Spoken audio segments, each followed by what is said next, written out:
I do want to ask you, whenever we do any sort of research online, we can't find actual match data that shows that you were in the ring, like in a match with Booker T, until you guys were both in the WWF. Is that right? Is that possible? No, I tagged with him overseas, but I Okay. don't think I was against him. I don't think so. I don't think I ever worked with him and Stevie. I don't think they were in pretty good angles. Gary Yeah. Hart. Gary Hart loved those guys, man. I mean, loved them. I just saw that some of your notes that said the only thing that ever nice about me in the notes that was sent was from Gary Hart's book. Of course, it wasn't from one of your guys, from Gary Hart's guy. That he said something really nice about it, which was I didn't know that he had written that. That made me feel really good today because I think the world of Gary. And I got to room with Gary a couple times down south when we were traveling, and nicest man in the world. What a brilliant guy.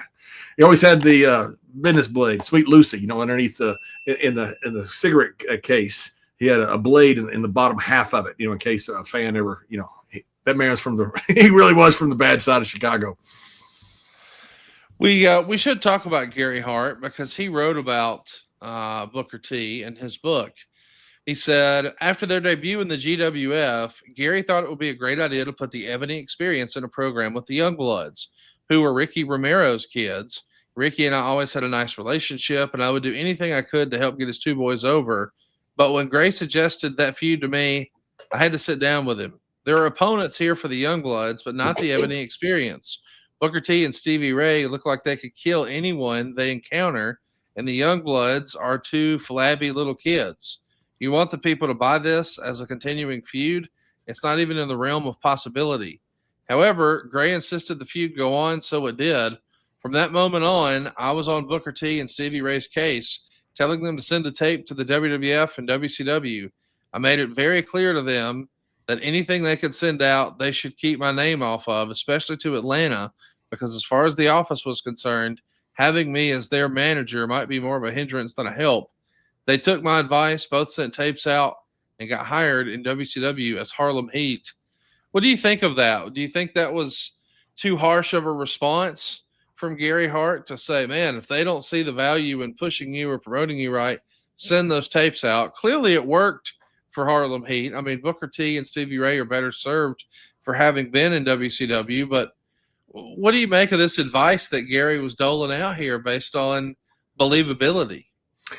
Gary was a stand-up dude, and he was going to do the right thing for the right guys. He walked out after one of the Von Erich matches, I think in '84, with the Freebirds, because he thought the Freebirds were mistreated. The Freebirds didn't even walk out. Gary walked out. He's a stand-up human being. Gary was a good dude. I could see how the advice that he's given them, which would hurt Texas, but would help Stevie and Booker. The Youngbloods were good workers, but compare them to remember Stevie and Booker were freaking massive. Yes. I mean, Stevie, I don't know how big his arms were, but at that point, they looked they're freaking 22 inches around. I mean, Stevie was freaking huge and could talk. So could Booker. I mean, Booker was big, but Stevie was a freaking giant and built and could move. I mean, there aren't many people you could put against them that made it realistic. And so I agree with what he said. The Youngbloods were good workers, but they dwarfed them. You needed some big, rough, tough cowboys. You needed a Black Bart out there, who could be rough and tough, and you could believe that he could be out there with these two incredible athletes who looked like they walked off a stage of filming Gladiator or something.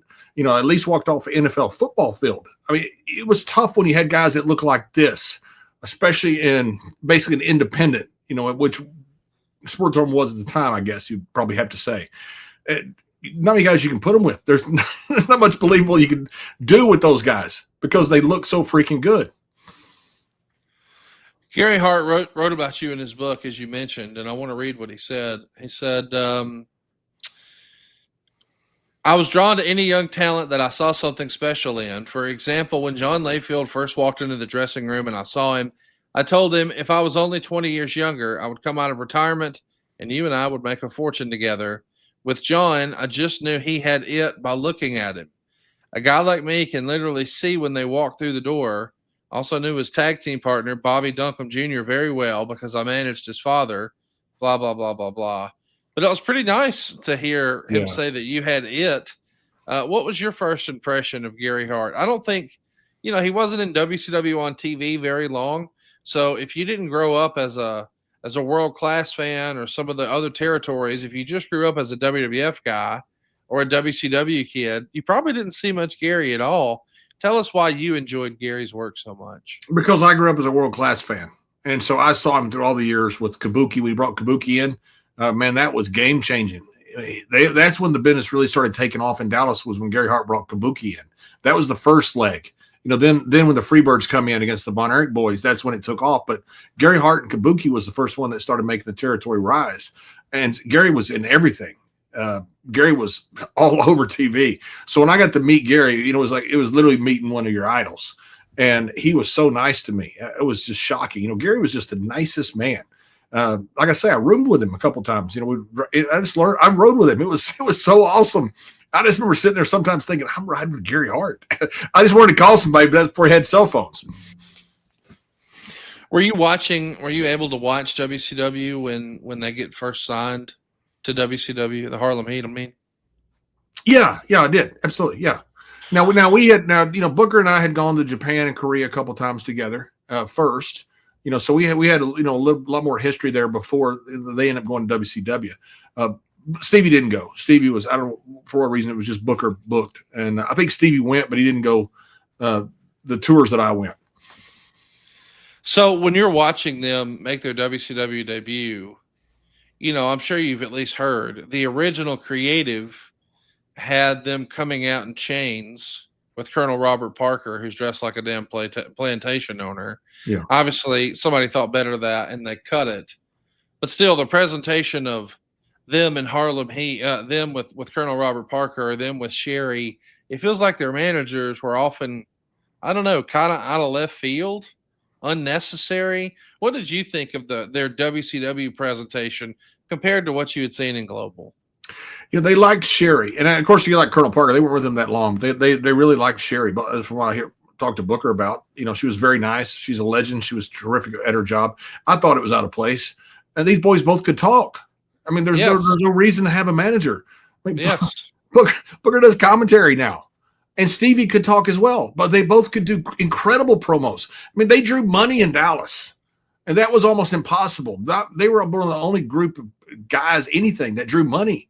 And they drew money in Dallas, and they could talk. So you didn't need these managers. I don't know what they were thinking. They thought for some reason that these two big athletes couldn't talk or whatever else. They obviously didn't do any research on them, because they certainly didn't need a manager. They didn't need anything. Don't we all love summer vacation, relaxing, laying out by the pool, barbecues, hitting the beach, doing, nothing? Well, how about a summer vacation from your house payments? With SaveWithConrad.com, you can do just that. Reduce your monthly payments by making the equity you built up in your home work for you. You can roll together those high interest rate credit cards into one lower monthly payment, and perhaps access some of that newfound equity to turn your house into your dream home with no money out of pocket. And how about this? You get to skip your next 2 house payments. That's right. You won't have to make your June or your July house payment. You're done until August 1st. Go right now to SaveWithConrad.com. Let my team run the numbers for you for free. There's no obligation, and if we can't help you save some cash, we won't waste your time. And did I mention we're offering a 3-year guarantee right now?